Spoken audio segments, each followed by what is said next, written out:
حضرت سعد بن ربیع رضی اللہ تعالی عنہ انصاری صحابہ کرام میں سے ایک ممتاز نام حضرت سعد بن ربیع رضی اللہ تعالی عنہ کا ہے، جنہوں نے اپنی جان نثاری اور رسول خدا صلی اللہ علیہ وآلہ وسلم کے ساتھ وفاداری کی وہ مثال قائم کی جس کا تذکرہ ہمیشہ تاریخ کی کتابوں میں ملتا رہے گا۔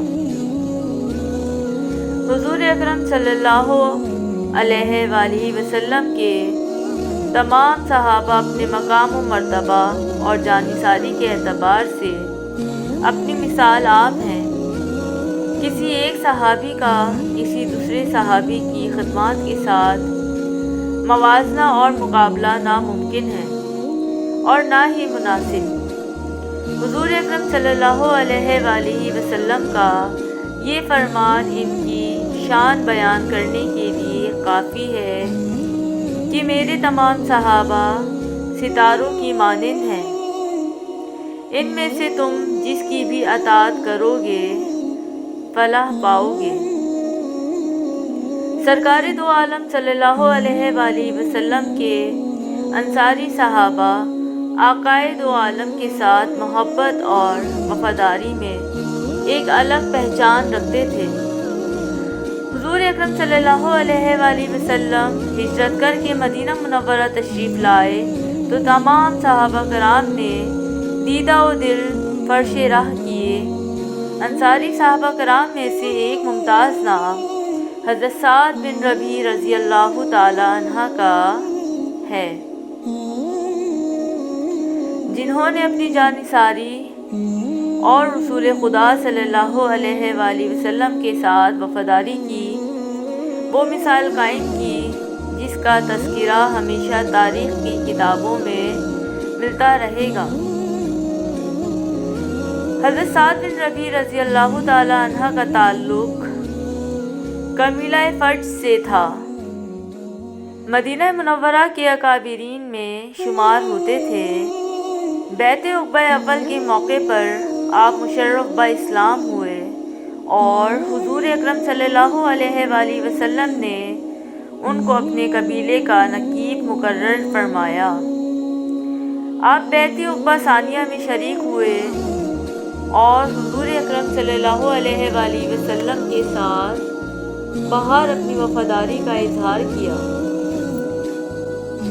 آپ ان چند صحابہ کرام میں شامل تھے جن کو بیعت عقبہ اولیٰ اور بیعت عقبہ ثانیہ دونوں میں حضور کی بیعت کا شرف حاصل ہوا۔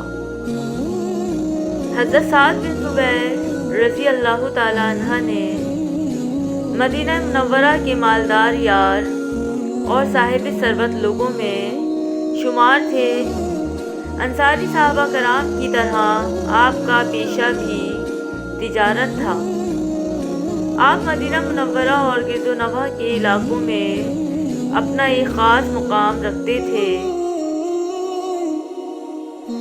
غربا و مساکین کی مدد اور غلاموں کو آزاد کرانا آپ کا معمول تھا۔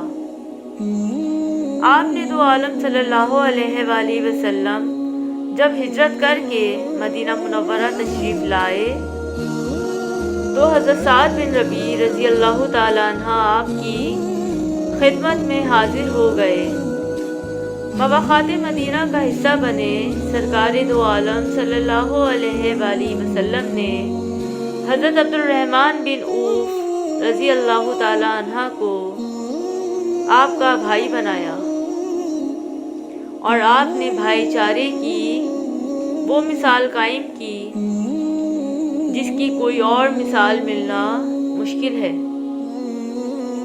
حضرت سعد بن ربیع رضی اللہ تعالی عنہ نے اپنے دینی بھائی عبد الرحمن بن عوف سے کہا کہ میں اپنا مال دو حصوں میں بانٹ دیتا ہوں، ایک حصہ آپ رکھ لیں، دوسرا حصہ میں رکھ لیتا ہوں، یہاں تک کہ آپ نے ارشاد فرمایا کہ میری دو بیویاں ہیں، میں اپنی ایک بیوی کو طلاق دے دیتا ہوں، اس سے تم نکاح کر لو۔ حضرت عبد الرحمن بن عوف نے احساس تشکر سے ان کا احسان لینے کے بجائے ارشاد فرمایا کہ تم مجھے بازار کا راستہ دکھاؤ، میں تجارت کروں گا، مجھے آپ کے اہل و عیال میں کچھ نہیں چاہیے۔ اللہ تعالیٰ آپ کے مال اور عیال میں برکت عطا فرمائے۔ مباحثات مدینہ کا یہ فیض قیامت تک آنے والی امت مسلمہ اور انسانیت کے لیے ایک ایسی مثال بن گیا جس کی مثال رہتی دنیا تک دی جاتی رہے گی۔ حضرت سعد بن ربیع رضی اللہ تعالیٰ عنہ مدینہ منورہ کے ان چند لوگوں میں شامل تھے جن کو لکھنا پڑھنا آتا تھا۔ اس صلاحیت کی بنا پر وہ سرکار دو جہاں صلی اللہ علیہ وآلہ وسلم کے محبوب تھے۔ آپ کو کاتب رسول ہونے کا شرف بھی حاصل ہے۔ مہاجر صحابہ کرام کو سرکار دو عالم صلی اللہ علیہ وآلہ وسلم کے حکم پر لکھنے پڑھنے کی تعلیم دی۔ شہادت کے منصب پر فائز ہونے سے پہلے بارگاہ نبوت میں تحریر کے اکثر امور حضرت سعد کی زیر نگرانی سر انجام پاتے۔ حضور اکرم صلی اللہ علیہ وآلہ وسلم کے ارشادات آپ تحریر فرماتے اور ان کو محفوظ کر کے لوگوں تک پہنچاتے۔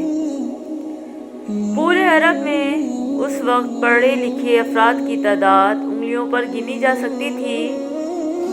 یہی وجہ تھی کہ مسلمانوں اور کفار کے تمام قبائل میں آپ کا یکساں احترام کیا جاتا تھا۔ حضرت سعد بن ربیع رضی اللہ تعالیٰ عنہ ایک جان باز سپاہی تھے۔ بہادری اور شاہ سواری میں اپنی مثال آپ تھے۔ غزوہ احد میں حضور اکرم صلی اللہ علیہ وآلہ وسلم کے لشکر میں شامل تھے۔ مسلمانوں کے لشکر میں جب افراتفری مچی تو حضرت سعد ان لوگوں میں شامل تھے جو اپنے پاؤں پر جمے رہے اور دلیری سے کفار سے جنگ کی۔ شدید جنگ کے عالم میں آپ تلوار بازی کے جوہر دکھاتے رہے اور کفار کے سر قلم کرتے رہے۔ حضرت سعد بن ربیع رضی اللہ تعالیٰ عنہ رج پڑھتے اور بھاگتے ہوئے لوگوں کو کہتے کہ اے لوگوں، محمد رسول اللہ صلی اللہ علیہ وآلہ وسلم زندہ ہیں، دشمن پر ٹوٹ پڑو اور ان کو واصل جہنم کرو۔ غزوہ احد میں حضرت سعد بن ربیع نے شاہ سواری اور نیزہ زنی کے وہ مناظر دکھائے کہ کفار ششدر رہ گئے۔ جس وقت آپ شہید ہوئے اس وقت آپ کے جسد اقدس پر نیزے کے 12 زخم تھے۔ موطا امام مالک میں ہے کہ سرکار دو عالم صلی اللہ علیہ وآلہ وسلم نے جنگ کے اختتام پر فرمایا، کوئی سعد بن ربیع کی خبر لاتا۔ ایک شخص نے کہا، میں جاتا ہوں۔ انہوں نے جا کر سناٹے میں آواز دی، سعد بن ربیع کا نام پکارا لیکن جواب نہ ملا۔ قاصد نے کہا کہ مجھے محمد رسول اللہ نے بھیجا ہے، تو ایک آواز آپ کے کان میں پڑی کہ میں ادھر مردوں میں پڑا ہوں۔ آپ پر نزع کا عالم طاری تھا، زبان قابو میں نہ تھی، تاہم اپنے آخری وقت پر انہوں نے کہا کہ رسول اللہ صلی اللہ علیہ وآلہ وسلم کو جا کر میرا سلام کہنا اور انصار سے کہنا کہ اگر خدا نخواستہ رسول اللہ صلی اللہ علیہ وآلہ وسلم قتل ہو گئے اور تمہاری غفلت کی وجہ سے اس دنیا میں نہ رہے اور تم میں سے ایک بھی زندہ بچ گیا تو روز قیامت خدا کو کیا منہ دکھاؤ گے؟ بعض روایات میں یہ ہے کہ اس قاصد کا نام حضرت ابی بن قاب تھا۔ آپ نے ان کی وصیت سنی اور ان کی روح قبض انصری سے پرواز کر گئی۔ وصیت کے یہ کلمات انہوں نے حضرت صلی اللہ علیہ وآلہ وسلم کی بارگاہ میں پیش کیے۔ حضور نے ارشاد فرمایا، خدا سعد بن ربیع پر رحم فرمائے۔ زندگی اور موت دونوں میں خدا اور رسول کی خیر خواہی مد نظر رہی۔ رسول اللہ صلی اللہ علیہ وآلہ وسلم نے حضرت سعد بن ربیع کے لیے خصوصی دعا فرمائی۔ غزوہ احد کے موقع پر ایک قبر میں دو اشخاص کو دفن کیا گیا تھا۔ حضرت سعد کو حضرت خارجہ بن زید بن ابی زبیر جو آپ کے چچا تھے ان کے ساتھ دفن کیا گیا۔